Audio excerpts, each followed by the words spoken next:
विद्यार्थी मित्रांनो, आपण आपल्या दुसऱ्या धड्याला सुरुवात केलेली आहे. दुसऱ्या धड्याचा पहिला व्हिडिओ तुम्ही याआधी बघितलेला आहे. आज आपण आपल्या दुसऱ्या धड्याच्या दुसऱ्या व्हिडिओला सुरुवात करणार आहोत. धड्याचं नाव आहे प्लांट स्ट्रक्चर अँड फंक्शन्स. या आधीच्या व्हिडिओमध्ये आपण प्लांटच्या रूट या पार्टबद्दल अधिक माहिती मिळवली होती. या व्हिडिओमध्ये आपण स्टेम आणि लीफ या दोन पार्ट्सची डिटेल माहिती पाहणार आहोत. बघा, stem.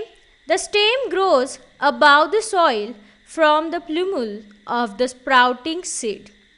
As the sprout grows, the length of stem gradually increases too.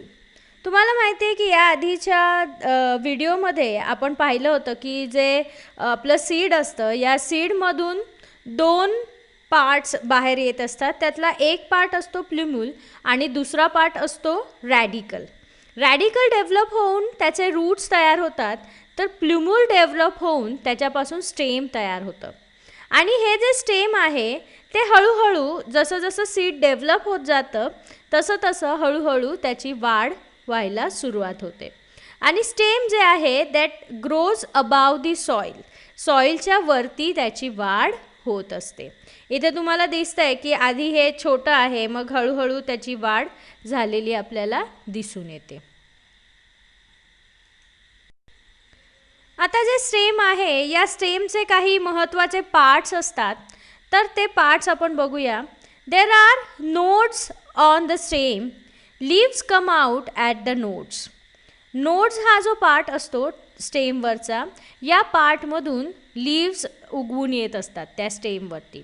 The part of the stem that comes between two nodes is called as internode. As you can see here, there is a part between two nodes. Here is a one node and here is the another node, and there is a part between these two nodes, and this part is called as internode. The part of the stem that comes between two nodes is called as internode. After that, the tip of the apical end of the stem is called as bud, that is growing end of the stem.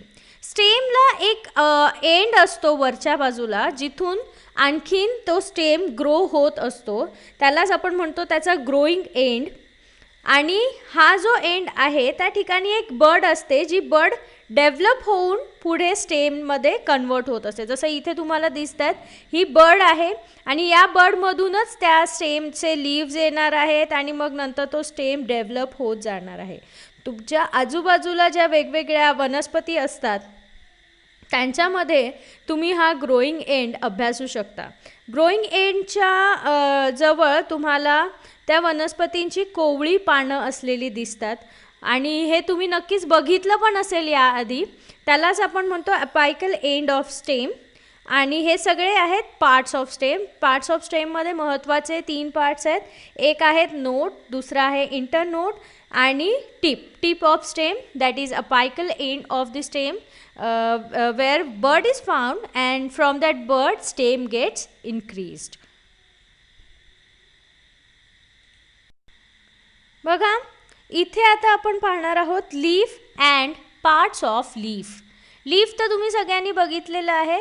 Leaves grow from the nodes on a stem. Leaves are generally thin, flat and green in colour. बरेचसे leaves असतात ते green in colour असतात. त्याचं कारण तुम्हाला माहीत आहे का? Why the leaves are green in colour? Can you guess? Yes, there is a chlorophyll in that, and so that leaves have a green colour.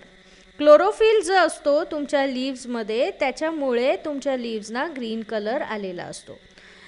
आता याच्यामध्ये आपण पाहणार आहोत पार्ट्स ऑफ लीफ. जसं आपण याच्या आधी स्टेमचे पार्ट्स बघितले, तसे लीफचे सुद्धा वेगवेगळे पार्ट्स असतात.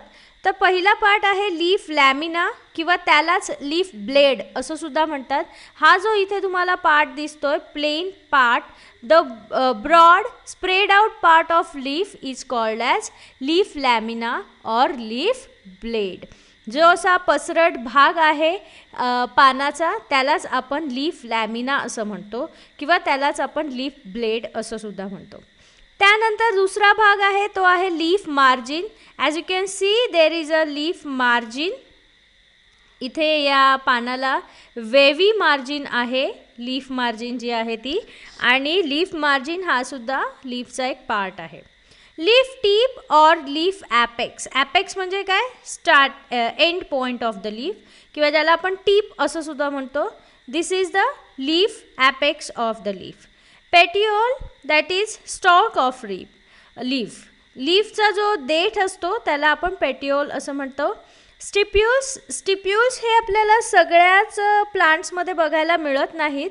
या ठिकाणी बघा लीफच्या तळाला पेटिओलजवळ काही छोटेसे लीफ लाईक स्ट्रक्चर आलेलं आपल्याला दिसतं, त्याला आपण स्टिप्यूल्स असं म्हणतो. पण हे जे स्टिप्यूल्स असतात ते आपल्याला सगळ्या प्लांट्समध्ये बघायला मिळत नाहीत. हे स्पेशली जास्वंदाचं जे झाड असतं याच्यामध्ये आपल्याला हे स्टिप्यूल्स बघायला मिळतात. जर तुम्ही बघितलं की नोट्सच्या ठिकाणी जिथून ते लीफ उगवलेलं असतं त्याच ठिकाणी त्या लीफच्या बेसला छोटे छोटे ग्रीन कलरचे पार्ट्स असलेले आपल्याला दिसतात.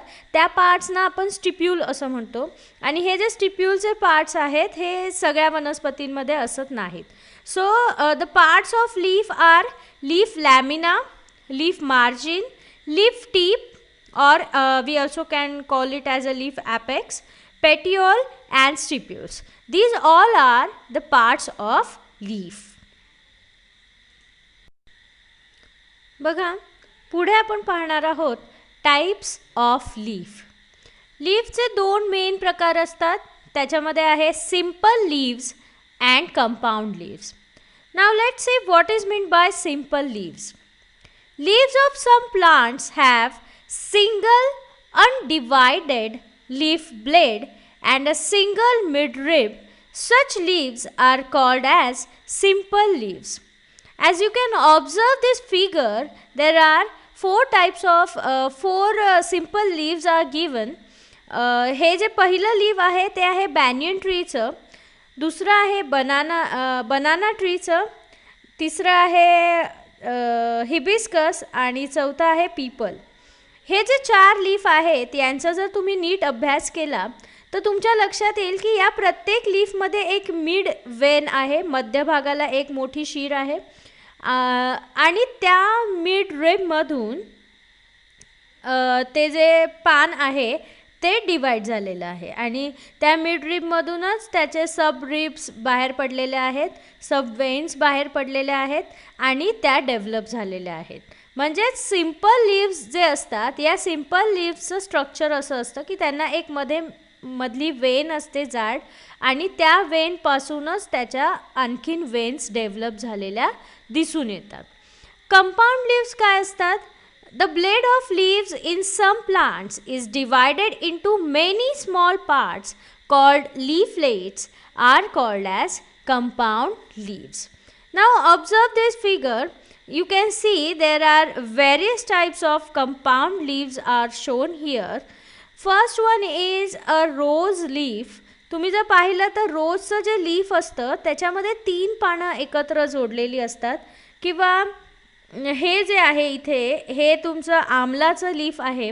आमलाच्या लीफमध्ये पण जर तुम्ही पाहिलं तर एक मधलं वेन आहे ज्या वेनला अनेक छोटी पानं जोडली गेलेली आहेत. इथे सुद्धा हे जे टॅमरिंडचं लीफ आहे त्याच्यामध्ये सुद्धा तुम्हाला त्याच पद्धतीचा रचना असलेली दिसून येते. हे आहे तुमचं कडुनिंबाचं लीफ, एरंडाचं लीफ आणि हे एक कंपाऊंड लीफच आहे. मग आता हे सगळे लीफ जर तुम्ही पाहिले तर तुमच्या लक्षात येईल की या सगळ्या लीफ्समध्ये काय आहे की मिडवेन तर आहे परंतु छोटे छोटे लीफलेट्स आहेत. लीफलेट्स म्हणजे काय, छोटी छोटी पानं त्याला जोडलेली आहेत. मग अशा प्रकारची जी रचना असते त्यांना आपण म्हणतो कंपाऊंड लीव्स.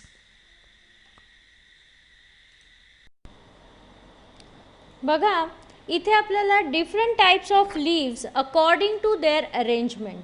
लीव्सची जी अरेंजमेंट असते स्टेमवरती ती सगळ्यांची सेम असते असं नाही.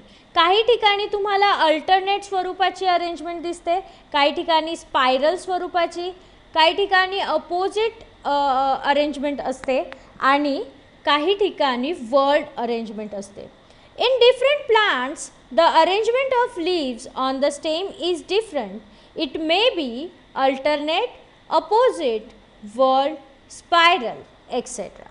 According to the shape, leaves are rounded, palmate, lanceolate, linear, etc.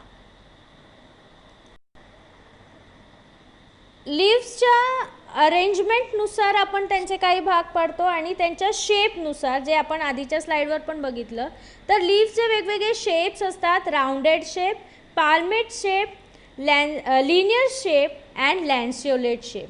अशा वेगवेगळ्या शेपचे लीव्स तुम्हाला तुमच्या आजूबाजूला दिसत असतात.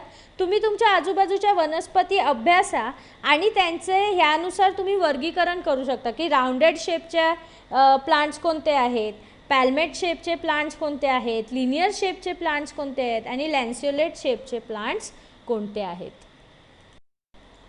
बघा, लीव्सवरती जे वेनेशन असतं, वेनेशन म्हणजे काय, त्याच्यावरती ज्या वेन्स असतात, शिरा असतात, त्यासुद्धा दोन वेगवेगळ्या प्रकारच्या असतात. पहिला जो प्रकार असतो तो रेटिक्युलेट वेनेशन.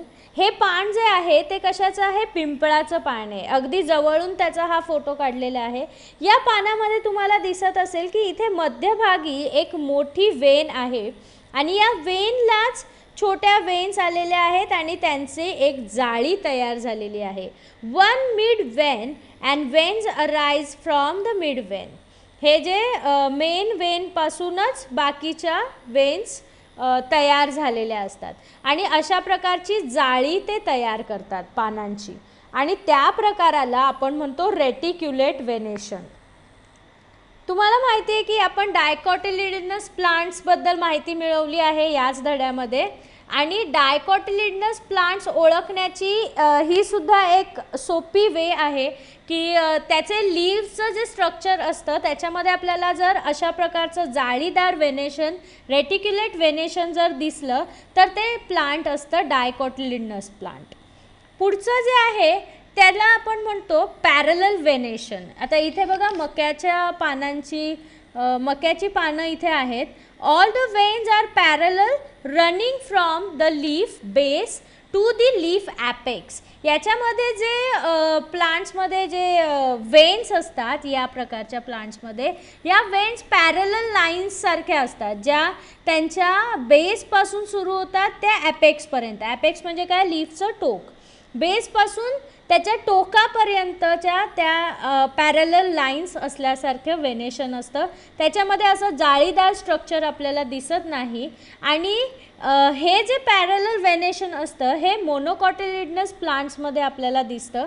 मोनोकॉटिलिडनस प्लांट्स जे आहेत ते पॅरलल वेनेशन दाखवतात. म्हणजे आता तुम्हाला जर एखादं प्लांट, आता प्रत्येक वेळी काय आपल्याला त्या प्लांटची सीड अवेलेबल होईल असं नाही. जसं मी तुम्हाला सांगितलेलं की डायकॉटिलिडनस आणि मोनोकॉटिलिडनस प्लांट्स कसे ओळखायचे, तर त्याचं सीडचे जर प्रत्यक्ष एक्झॅक्ट दोन भाग होत असतील, जसं शेंगदाण्याचे होतात, तर तो डायकॉटिलिडनस असतो.